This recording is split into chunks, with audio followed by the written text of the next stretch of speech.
Hello and welcome to Eye on Africa. I'm Clarisse Fortuné. Our top stories today. For all British colonial atrocities against Kenyans, there can be no excuses. The words from King Charles, who starts his 4-day state visit in Kenya. The Springboks get a hero's welcome after landing in Johannesburg. Thousands came to greet the winning rugby champions, who gave South Africa a 4th title. Aiming for the Oscars, the first Pidgin movie is hoping to make it on a red carpet after submitting Mami Wata for Best International Feature, the story of 2 sisters in Nigeria.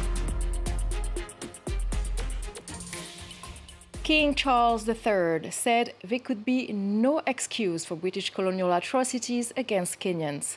Although the 4-day state visit in Kenya has been billed as an opportunity to look to the future, the trip has been marked by calls for an apology.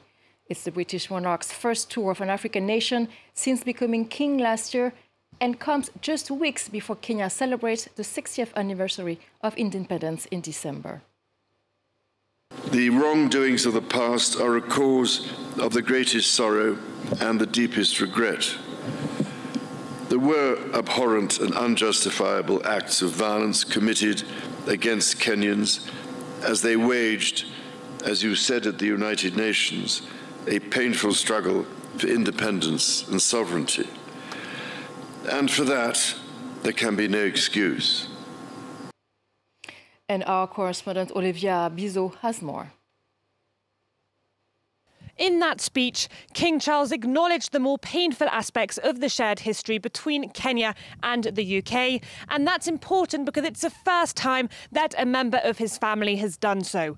During the Mau Mau rebellion, more than 10,000 people were killed. It's widely seen as one of the most violent episodes of Britain's imperial past. And that explains why the royals are being greeted with mixed emotions here in Nairobi. But for the Mau Mau, that acknowledgement is not enough. They want a formal apology from the king, and they're not the only ones who are asking for this apology. Just a few weeks ago, I was in Kericho County in the west of the country, where I met people from the Kipsigi and Talai communities, and they want compensation and an apology from the British for the land which was stolen from them in order to plant tea. Today, those tea plantations are generating billions of euros for international corporations, while none of that money is going into the pockets of the original owners of that land. Meanwhile, in Nanyuki, about 200 kilometres outside of Nairobi, people there are asking for an apology for the damage caused by the British Army. Soldiers there have been accused of murder, they've been accused of sexual abuse and of damaging land near the military base. However, despite all of these demands, it's no surprise really that the king hasn't provided this apology, because the royal family are concerned that if they apologise, it will open the door to more demands for reparations. The United States will expel Gabon, Niger and the Central African Republic from a special US-Africa trade program. According to the President Joe Biden, the countries were either involved in gross violations of human rights or not making progress towards democratic rule. Uganda will also be removed from the trade deal for recently passing a controversial anti-LGBT law. Clément Di Roma explains. The battle continues between Uganda and its Western partners nearly 6 months after the implementation of an anti-LGBTQ+ law, which imposes harsh sentences, including the death penalty for what is termed aggravated homosexuality. President Museveni signed this highly popular law at the end of May, despite the disapproval of many partner countries of Kampala, who had threatened to withdraw their development aid. This Tuesday, the American President, Joe Biden, expressed his intention to halt duty-free Ugandan exports to the US through the AGWA, an agreement between Washington and several African countries. The suspension of Kampala is expected to take effect in January and will therefore affect this key sector of the Ugandan economy, representing nearly 2 $200 million in annual revenue. The World Bank has also suspended the allocation of certain loans in the health sector. Since May, the local NGO Convening for Equality claims to have documented at least 300 cases of human rights violation, arrests, torture, various forms of violence, blackmail and expulsion. The impact of the law is already quite significant. Now to Mali. Rebels claim to have taken over a UN base in another town of Kidal right after it was vacated by MINUSMA. The peacekeeping mission has now departed from 8 of its 13 bases in Mali after being accused by the junta of failing in its mission.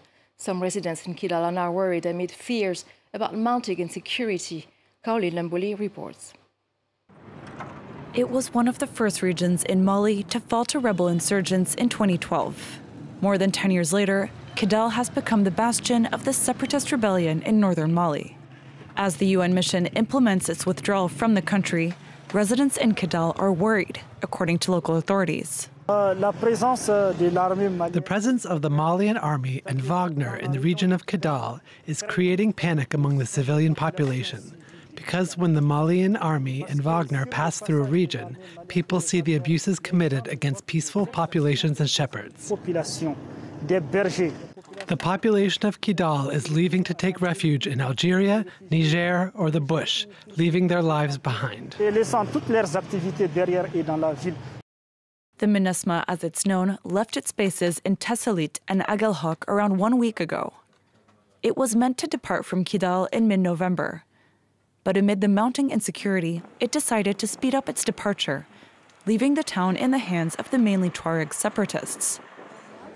The rebels, who aimed to establish an independent state, had struck a ceasefire with the government in 2014. It was followed by a peace agreement in 2015. But in August this year, a rebel alliance known as the Coordination of Azawad Movements resumed the fight against the Malian army. The current authorities, which came to power in a coup in 2020, have insisted on the need to restore sovereignty over the entire territory. They were greeted as heroes. Thousands of South Africans braved a cold and wet weather to greet the Rugby World Cup winning Springboks when they finally arrived in Johannesburg after securing its 4th World Cup in Paris. Let's hear some fans, ecstatic fans in Johannesburg. Well done, great. Unbelievable. We love you guys so much. Woo! Well done, guys, and you really made us proud. We're all very happy. Let's listen to our correspondent Eunice Masson for more.